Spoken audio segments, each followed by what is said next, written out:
नमस्कार, स्वागत है आपका। आप देख रहे हैं सी न्यूज़ भारत। वक्त हो गया है खास खबर का। दिव्यांगजनों को खेलों से जोड़ने और उन्हें मुख्य धारा में लाने की दिशा में एक नई पहल करते हुए राज्य आयुक्त दिव्यांगजन प्रोफेसर हिमांशु शेखर झा के नेतृत्व में सोमवार को 25 विद्यार्थियों को इकाना स्टेडियम में IPL क्रिकेट मैच देख रहे हैं। इस संबंध में निशादगंज लखनऊ स्थित कार्यालय राज्य आयुक्त दिव्यांगजन में आयोजित प्रेस वार्ता में जानकारी देते हुए बताया, राज्य आयुक्त दिव्यांगजन प्रोफेसर हिमांशु शेखर झा ने बताया कि ग्रीन प्लाई इंडिया द्वारा CSR के अंतर्गत चलन क्रिया से ग्रसित दिव्यांग छात्रों को लखनऊ स्थित इकाना स्टेडियम में आयोजित लखनऊ बनाम हैदराबाद IPL क्रिकेट मैच दिखाने की विशेष व्यवस्था की गई, जिसमें ग्रीन प्लाई इंडिया द्वारा स्टेडियम परिसर में दिव्यांगजनों की सुगमता हेतु विशेष रैंप का निर्माण कराया गया है। इस मौके पर राज्य आयुक्त दिव्यांगजन प्रोफेसर हिमांशु शेखर झा ने सी न्यूज़ भारत पर बोलते हुए कहा कि हमारा विभाग दिव्यांगजनों के लिए पूरी तरह संकल्पित और समर्पित है। लखनऊ से देखिए हमारे सहयोगी गौरव श्रीवास्तव की ये खास रिपोर्ट। दिव्यांगजन सशक्तिकरण विभाग द्वारा एक बेहतरीन पहल की, क्या बोलेंगे? जी, दिव्यांगजन सशक्तिकरण विभाग पूरे प्रदेश में दिव्यांगों के कल्याणार्थ राज्य सरकार द्वारा जो योजनाएं संचालित की जाती हैं उसका प्रभावी क्रियान्वयन करता है और राज्य आयुक्त दिव्यांगजन कार्यालय इस विभाग की ही एक इकाई है। और आज हम लोगों ने ग्रीन प्लाई इंडिया के सौजन्य से इकाना स्टेडियम में IPL के तहत लखनऊ वर्सेस हैदराबाद के मध्य जो मैच खेला जाने वाला है उसको दिखाने के लिए 25 दिव्यांग विद्यार्थी जो राजधानी स्थित विभिन्न शिक्षण संस्थाओं में अध्ययनरत हैं और जो सभी चलन क्रिया दिव्यांगता से ग्रसित हैं, वे व्हील चेयर पर बैठ करके इस मैच का आनंद उठाएंगे। उनको इस कार्यालय से स्टेडियम इकाना स्टेडियम तक लाने और ले जाने के लिए पूर्णतः वातानुकूलित बस का प्रबंध किया गया है। इन बच्चों को वहाँ पर लंच और डिनर के पैकेट से उपलब्ध कराए जाएंगे तथा मैच के दौरान उन्हें स्नैक्स भी प्रोवाइड किए जाएंगे। इन बच्चों को ग्रीन प्लाई की तरफ से टी-शर्ट्स भी प्रोवाइड की जा रही है और ये बच्चे जिस दर्शक दीर्घा में बैठेंगे वहाँ पर इन्हें किसी तरह की चढ़ने उतरने में असुविधा ना हो, इसको ध्यान में रखते हुए ग्रीन प्लाई के द्वारा प्लाईवुड के माध्यम से ही एक रैंप का निर्माण किया गया है और ये एक अपने आप में बहुत ही बेहतरीन जेस्चर है।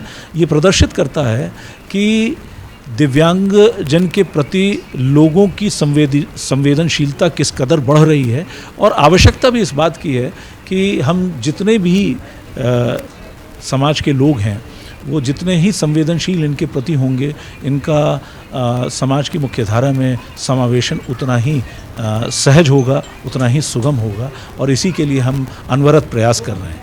आज के इस इनिशिएटिव से एक बात और भी स्पष्ट होती है कि सरकार के साथ अगर प्राइवेट प्लेयर्स मिल करके काम करें तो उसके बड़े सुखद और अभूतपूर्व परिणाम हमारे सामने आएंगे।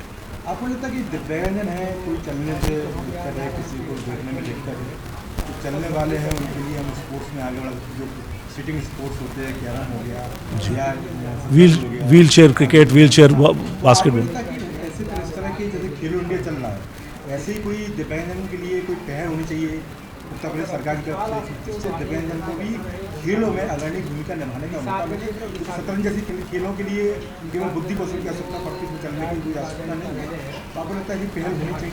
नहीं, ऐसी पहल की भी जा रही है क्योंकि दिव्यांगजन सशक्तिकरण विभाग ने इसके लिए जो राज्य निधि मद है उस मद में ये व्यवस्था कर रखी है कि सांस्कृतिक कार्यक्रम या दिव्य कला मेला या स्पोर्ट्स की जो भी एक्टिविटीज़ हैं, ये सारी एक्टिविटीज़ उस मद से संचालित होती है और उसमें सिर्फ राजधानी नहीं बल्कि प्रदेश के जितने भी जनपद हैं उन जनपदों में ये धनराशि जो है ये NGOs को अवमुक्त की जाती है क्योंकि सरकार का भी ये मानना है कि सरकार का तो अपना जो कार्य है सरकार उसको बखूबी निर्वाह कर रही है, उसका निर्वहन कर रही है, लेकिन जितने प्राइवेट प्लेयर्स, जितने NGOs और जितने इस तरह के इंडिविजुअल्स हैं जो सोशल कॉज में काम कर रहे हैं, उनको जब हम इन्वॉल्व करके चलेंगे तो उन सब लोगों के मन में भी एक सेंस ऑफ पार्टिसिपेशन होगा और इससे हमारे इस अभियान को एक गति मिलेगी।